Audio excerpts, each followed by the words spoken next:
Mendengar bersama begitu ya sebagian besar dari rilis berkaitan dengan hasil rilis neraca dagang periode Juni 2024. Pertanyaan saya yang pertama adalah apakah memang sesuai dengan rilis, sudah sesuaikah dengan ekspektasi Pak Banjaran? Kalau dalam ekspektasi kami sebetulnya sudah sesuai. Memang ekspektasi kami ini mau tidak mau ekspor itu turun, driver utamanya mau tidak mau karena normalisasi harga komoditas.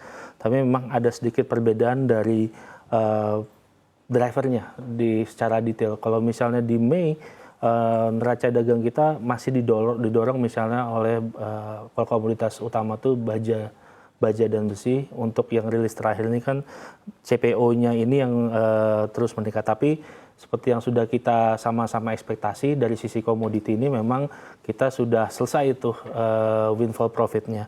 Dan memang dalam konteks yang lain kita juga harus melihat bahwa dari sisi ekspor itu kan baik ada non migas dan migas. Kalau di bulan sebelumnya kita sangat didorong oleh ekspor mesin dan perlengkapan elektrik. Dan untuk yang migasnya itu minyak tanah.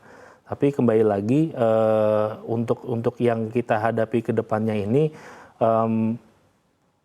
month-to-month ini mungkin masih akan terus tertekan ya dari sisi ekspor.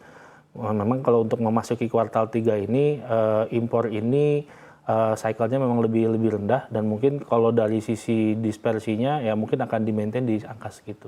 Oke, baik. Lalu kalau menurut Anda apa yang menjadi faktor utama di balik susutnya surplus neraca dagang Indonesia secara mantuman? Kalau dari sisi penurunan itu seperti saya sampaikan tadi, kalau selama pandemi kita sangat ditolong dengan harga komoditas yang luar biasa. Dan itu mau tidak mau menjadi driver dari surplus neraca perdagangan. Tapi yang berikutnya adalah kita pahami bahwa secara global beberapa negara tujuan utama dari ekspor kita seperti China ini kan memang belum recover. Dan ini membuat sebetulnya untuk perekonomian Indonesia ketergantungan kepada beberapa pelaku utama terkait dengan pasar dagang ini juga masih menjadi catatan. Selama pandemi juga sampai sekarang kita juga masih belum bisa recover di dua industri yaitu furniture dan tekstil.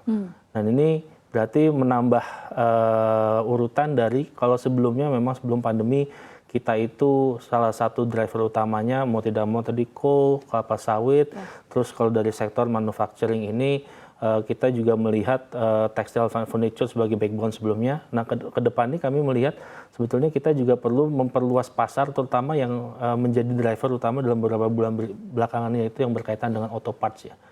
Auto parts yang bisa didorong mungkin kepada pasar-pasar baru di Timur Tengah yang sekarang secara kedekatan pemerintah di high level sudah baik. Memang PR-nya adalah catatannya adalah bagaimana kita bisa memperbaiki atau mentranslasikan dari hubungan baik ini ke hubungan bisnis. Dan ini momentum ini perlu kita dorong terutama untuk memastikan tadi di antara negara lain kita masih tetap menjadi pilihan utama dari mitra dagang. Itu sih yang mungkin harus kita dorong ke depannya. Selain tadi mendorong dari berbagai macam sektor ini untuk bisa export oriented sebetulnya. Oke, baik. Dari penjelasan Anda yang saya tangkap tadi sebenarnya sentimen utama yang sangat berpengaruh begitu terhadap berkurangnya atau susutnya surplus ekspor neraca dagang Indonesia adalah berkaitan dengan melemahnya industri manufaktur di China yang memang secara ekonomi belum pulih sepenuhnya begitu. Kira-kira dari sentimen ini apa yang perlu Indonesia waspadai, Pak Banjaran? Kedepannya memang kita belum bisa berharap terlalu banyak bahwa dalam jangka waktu pendek perekonomian Cina ini akan kembali lagi. Walaupun di data terakhir kita melihat sudah ada sedikit secercah harapan dari neraca dagang mereka yang meningkat, tapi kembali lagi karena masih adanya scarring effect dari kasus Evergreen yang dimana memang housing itu accounted for more than like 50% dari perekonomian China, ini memang masih sulit. Sebetulnya kita berharap China ini akan kembali pada sebelumnya. Akhirnya kembali lagi kita menurut saya sih harus ada policy yang riding the wave. Kalau memang kedepannya kita itu masih bisa mendapatkan surplus dari perdagangan komoditas, saya rasa tidak menutup kemungkinan kita perlu juga melihat apakah pola-pola kebijakan yang mendorong misalnya domestic market obligation itu sudah optimal untuk meningkatkan surplus Indonesia. Tapi dari sisi lain kita juga harus melihat bahwa ekspor kita ke depan ini terutama dari hilirisasi itu yang paling utama ke depan ini memang mobil listrik itu sendiri. Nah, mobil listrik ini saya rasa untuk menjadi pemain dunia kita memang sudah mempersiapkan infrastrukturnya, tapi kembali lagi pelemahan demand itu mau tidak mau mengerek turun dari pertumbuhan atau potensi pertumbuhan yang bisa kita garap. Nah, memang ini saya rasa kebijakan yang gas rem, jadi dengan kata lain di saat memang itu ada opportunity sebelum kita kehilangan momentum kita perlu dorong. Di sisi lain kita juga harus mempertimbangkan tadi surplus ini kan driver utamanya ekspor, tapi salah satu kontribusinya impor. Kalau melihat misalnya rilis yang terakhir ini, kita lihat angka dari impor itu turun 0,9 miliar. Selama pandemi kemarin, impor yang paling dominan itu kan sebetulnya alat berat.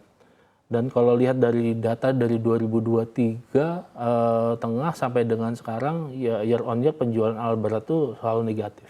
Jadi on that level kita sebetulnya cukup nyaman bahwa tekanan terkait dengan impor ini lebih banyak nanti ke depannya adalah berkaitan dengan bahan baku untuk sektor manufaktur. Nah, ini yang mungkin harus kita pantau lebih lanjut karena tadi adanya gejolak di global itu mau tidak mau akan membawa dampak kepada kenaikan bahan baku itu sendiri. Dan ini yang terus kita juga pantau lebih lanjut terkait dengan imported inflation ini, memang akan ada beberapa sektor yang akan terdampak. Sektor-sektor yang proporsi impor bahan bakunya cukup tinggi seperti farmasi, anything yang manufacture yang chemical basis juga beberapa kita masih support, dan sekarang beberapa industri yang ada di dalam negeri juga harus bersaing dengan bahan baku yang sifatnya dari luar seperti tadi yang saya sampaikan tekstil, bahan baku dari luarnya juga mulai meningkat. Di luar itu in the long term, something that we have to look into adalah berkaitan dengan isu dengan food security. Karena dari beberapa periode ini yang menjadi catatan, terutama waktu kita sebagai ekonom melihat perekonomian Indonesia adalah peningkatan net import untuk agriculture atau food related items, baik untuk sifatnya konsumsi atau produksi. Di tengah keharapan bahwa kita bisa membangun kemandirian di sektor food itu sendiri dan dihadapkan dengan tantangan ke depan terkait dengan food security, ini mungkin yang perlu digali solusi-solusi untuk memastikan bahwa kita memiliki sustainable food industry and ecosystem. Karena tadi kita selain mengenai commodity windfall profit, kita juga pahami bahwa perubahan iklim ini juga berpengaruh kepada pola panen. Awal tahun ini sampai dengan tahun lalu kita terkena La Nina effect, di mana kita missing di pola panen yang bergeser.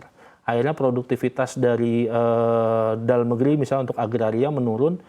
Itu yang membuat misalnya tahun lalu dan mungkin juga di awal tahun ini kita melakukan impor beras. Dan ini apabila kita tidak memprepare terkait dengan berbagai macam risiko yang ada ke depan, kita mungkin akan kehilangan momentum apabila kita memang mengejar target jangka panjang Indonesia Emas 2045.